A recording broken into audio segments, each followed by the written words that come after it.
ধরনের আচরণ পুলিশ করছে, এই আচরণ আমরা নিন্দা করি। জানেন, রাজ্যের বিভিন্ন প্রান্তে আগামী দিনে ঈদ আছে এবং রামনবমী আছে।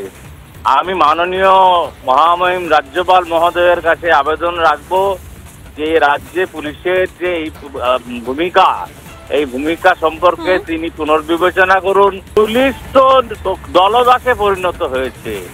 এরা ডিএ না পেলেও বলে এরা খুশি।